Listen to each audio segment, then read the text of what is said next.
20 দিনেরও বেশি সময় ধরে তীব্র পানি সংকটে রাজধানীর মোহাম্মদপুর, ভাসানটেক, আগারগাঁও, মিরপুর সহ বিভিন্ন এলাকার বাসিন্দারা ওয়াসা সহ স্থানীয় জনপ্রতিনিধিদের কাছে বারবার ধর্ণা দিয়েও মেলেনি সমাধান।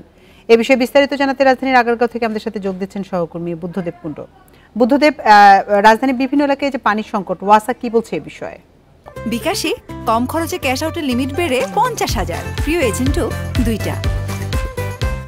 গতকাল থেকে মোহাম্মদপুর, মিরপুর এবং আজকে ভাসানটেক এবং এখন আছি আগারগাঁতে।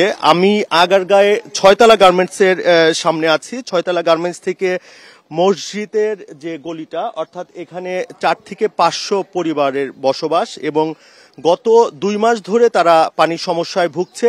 কিন্তু গত 20 দিন অর্থাৎ ঈদের কয়েকদিন আগে থেকেই তারা তীব্র পানি সংকটে এবং দিনে যে একবার ওয়াসা থেকে পানি সরবরাহ করা সেটাও এখানে দেওয়া হচ্ছে না। আমাদের যখন আমরা ইন্ডিপেন্ডেন্টের গাড়ি নিয়ে আসলাম তারপর থেকেই কিন্তু এলাকাবাসী এখানে জড়ো হয়েছে এবং তারা বিভিন্ন দাবি জানাচ্ছে, তারা বিভিন্ন অভিযোগ জানাচ্ছে। ওয়াসার থেকে তারা প্রায় প্রতিদিন 1 গাড়ি 2 গাড়ি করে তারা এখানে পানি কিনছেন, যেটা 300 থেকে 400 টাকা নির্ধারিত এবং তাদেরকে কিন্তু বকশিশ দিতে হচ্ছে। অর্থাৎ প্রতি গাড়িতে শুধু গাড়ি যে নির্দিষ্ট টাকা সেটাই নয়, তার সঙ্গে 200 টাকা, কোনো সময় 300 টাকা বকশিশ দিতে হচ্ছে।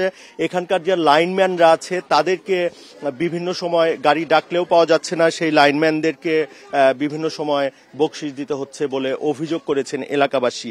একটি জিনিস আমি আপনাকে বলতে চাই যে এখানে পানির ট্যাঙ্কি যে পশ্চিম আগারগাঁয়ে অবস্থিত, এটা 548টি পরিবার এখানে ওয়াসার বিল নেয়। এছাড়াও কিন্তু যে অন্য পরিবারগুলো আছে তারা পানি পাচ্ছে না। এখানে ওয়াসার ঊর্ধ্বতন কর্মকর্তাদের সাথে আমরা কথা বলেছি, তারা বলছেন যে এই পশ্চিম আগারগাঁটা এখন জনবহুল একটি এলাকা এবং আগের যে একটি পানির ট্যাঙ্কি, সেই একটি পানির ট্যাঙ্কির মাধ্যমে তাদের বিপুল পরিমাণ যে এখানে যারা বসবাসরতরা রয়েছে তাদেরকে সেই একটি পানির ট্যাঙ্কির মাধ্যমে পানি সরবরাহ করা সম্ভব হচ্ছে না এবং তারা অন্য একটি পানির ট্যাঙ্কি যেন বসানো যায় সেই চেষ্টা করছে। এবং আপনি আগারগাঁও এলাকার কথা বলছেন, অন্যান্য এলাকাগুলোর কি অবস্থা?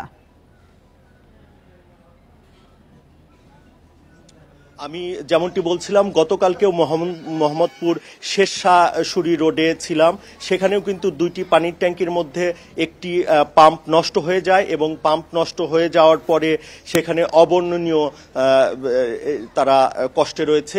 অর্থাৎ নিত্য ব্যবহার্য যে পানি সেটা তারা পাচ্ছে না এবং তারা বিভিন্ন জায়গা থেকে বিভিন্ন সময় পানি কিনে ব্যবহার করছেন। অনেককে আমরা দেখেছি যে বাড়ি থেকে আত্মীয় বাড়ি অন্য এলাকায় চলে যেতে এবং ভাড়াটিয়ারা বাসা বদল করতেও বাধ্য হয়েছেন। আমরা একটু আগে ভাসানটেকে গিয়েছিলাম, সেখানেও কিন্তু একই অবস্থা আমরা দেখতে পেয়েছি।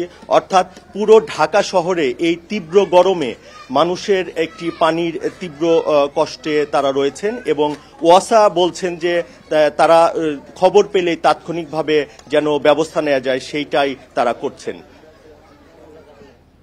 রাজধানী পানি সংকট নিয়ে জানাচ্ছিলেন আমাদের সহকর্মী বুদ্ধদেব কুণ্ড।